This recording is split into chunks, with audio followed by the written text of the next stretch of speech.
vim fazer o papel de advogado do diabo, porque, na verdade, era o que eu imaginava o papel que se esperava de mim. E eu vivi, nesses últimos encontros, uma sucessão de falências, fracassos. Eu vim interpretar o diabo e o diabo já estava aqui interpretado e encarnado nas outras pessoas todas. Eu me preparei para encarnar o diabo de verdade. Eu pus um brinco, eu vim montado numa motocicleta vermelha, eu vim treinando para ser o Satanás. Mas o Satanás estava presente de uma forma muito curiosa nas falas. Talvez eu esteja exagerando. O Satanás começou presente na fala do professor Tércio, quando eu me perdi de mim mesmo, na primeira vez.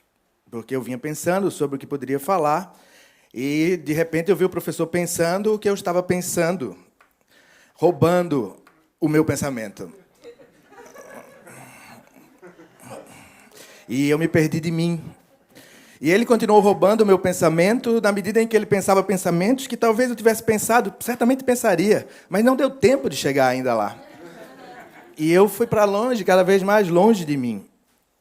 E, bom, então eu fiquei pensando uma coisa. No fundo, eles me pediram para ser advogado do diabo, mas, no fundo, o advogado é o diabo, em boa medida. E o meu papel, então, aqui, eu pensei, podia ser esse de defender o direito, mais ou menos, no sentido de ser um advogado do diabo. De vender o direito diante dessa coisa da mentira impregnada em tudo. Eu, na verdade, como tema, eu não tinha pensado nisso. Eu cheguei a lavará, vamos ver o que vão dizer, para ver o que eu vou dizer. Não me preparei. Quer dizer, eu preparei alguma coisa, né? Fui na internet, vi algumas coisas, principalmente da professora visitante. Mas não pensei no que eu ia falar de verdade, não pensei. E quando eu assisti a primeira mesa, assisti a fala do professor e assisti a primeira mesa, eu não vi ainda, eu vi o diabo na fala do professor, mas a mesa mesmo não foi uma mesa diabólica, foi uma mesa mais divina. E eu senti que era talvez oportuno eu falar do diabo. Realmente, e foi quando eu pensei que o bom para falar nessa conversa era falar do direito à mentira. Eu peço que controle um pouco o tempo, porque o poder do meu celular me foi roubado pelo Satanás, e eu fiquei sem ter como controlar o tempo. Então, chegando aos 10 minutos, pode me dizer. Essa situação, então, eu pensei, o oportuno, diante da primeira mesa, e sem ser ofensivo, seria o direito à mentira. E eu ser o advogado que vai defender o direito, sendo assim o advogado diabo, já, pensando uma certa correlação entre o satânico e o jurídico. Eu, na verdade, quero exercer o diabo, mas um diabo humanista. O diabo de Goethe. Eu quero ser o espírito que nega, mas, sendo assim, obra de Deus. Eu sou ateu, então eu peço que me permitam o simbólico. Eu invoco o direito ao simbólico. Eu trabalho com metáforas e literalidade e estou invocando o direito ao Satanás, não no sentido que ofenda, talvez, a alguns, mas como um direito a falar em termos simbólicos, como um direito a mentir. O meu tema, se eu tivesse tido sucesso, teria sido o direito à mentira. E pensei em várias situações em que o direito à mentira era uma categoria melhor do que o direito à verdade. Muito melhor. Porque a mentira pode ser definida nesse sentido do oposto à verdade factual. Se bem que essa definição de mentira, ainda que contundente, seja mentirosa. A verdade que a gente está falando aqui, a verdade que a gente viu surgir no primeiro encontro, é a verdade humana, que a professora Leora narrou como um tecer de documentos e testemunhos. A verdade humana, portanto, muito maior do que a verdade que não é mentira. E já pensando também no ângulo do antigo e do novo, né?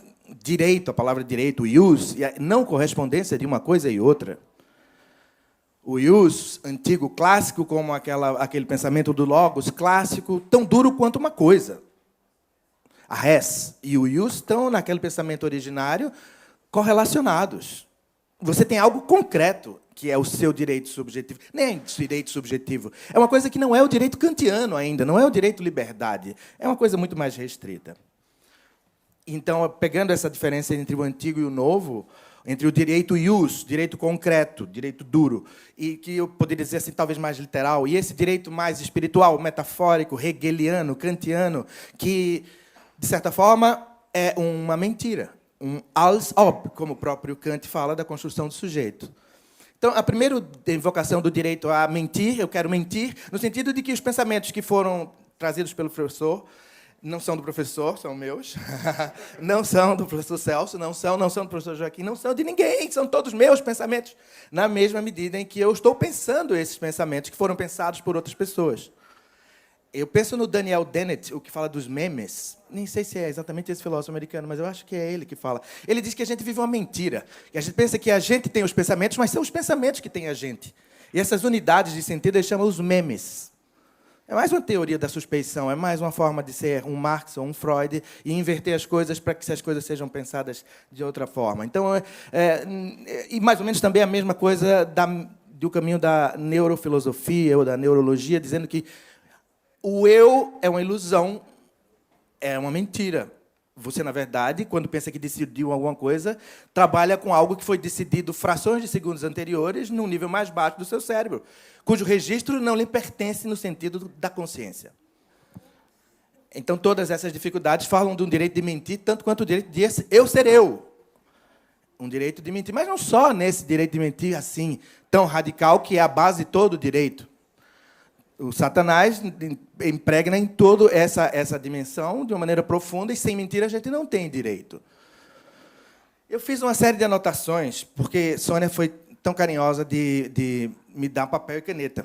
Mas a quantidade de anotações que eu fiz me torna impossível, de verdade, eu usar todo o material que eu anotei como direito a mentir. Por exemplo, eu me lembro da situação com o Hinaldo, que me comoveu. E, veja, é uma forma em que você pode dizer, talvez não se deva falar em direito num sentido próprio, mas há um sentido aí pedagógico na mentira do Hinaldo para com o sobrinho.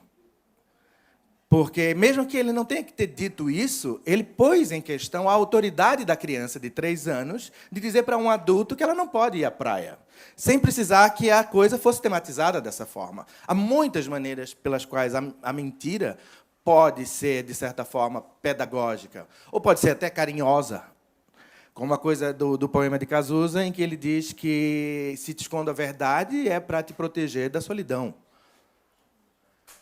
A verdade está também, o direito à mentira está aqui na presença das nossas presenças, né? É difícil falar numa reunião como essa, e eu me arrisco sempre assim, e tudo baseado na mentira, porque, como disse o Eros Grau, vocês, principalmente, vocês, os anteriores, os primórdios do pensamento de vocês mesmos, vocês estão em Gemeinschaft. E a gente, quer dizer, estão em comunidade, são muito próximos, e a gente chega saltitando, um pouco temperando vocês de Gesellschaft. Mas vocês querem ouvir esse pensamento de comunidade, não de sociedade. Querem ouvir veneno, querem ouvir coisas que só amigos dizem para amigos.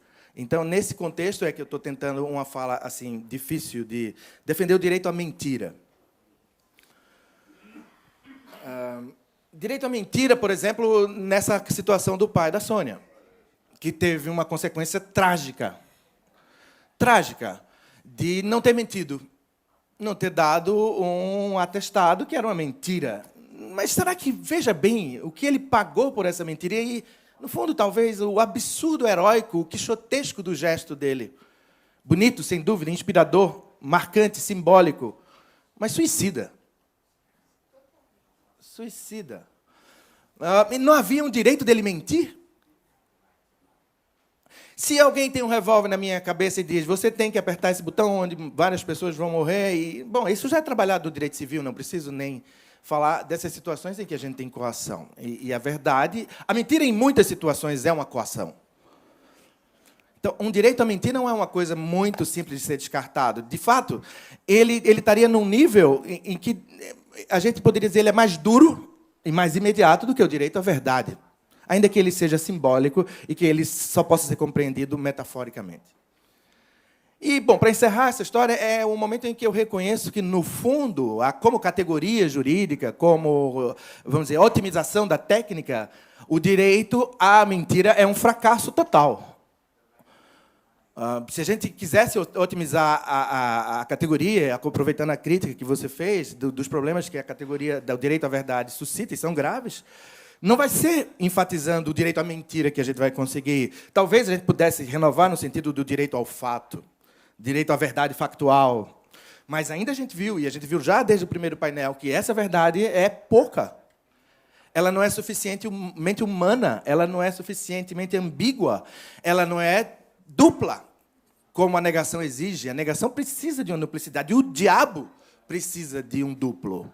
Senão ele não é diabólico. Haja grego. É isso, é isso. O meu papel de diabo foi o papel de um vencido. Mas essa não podia ser outra posição num diabo humanista, não é? Obrigado.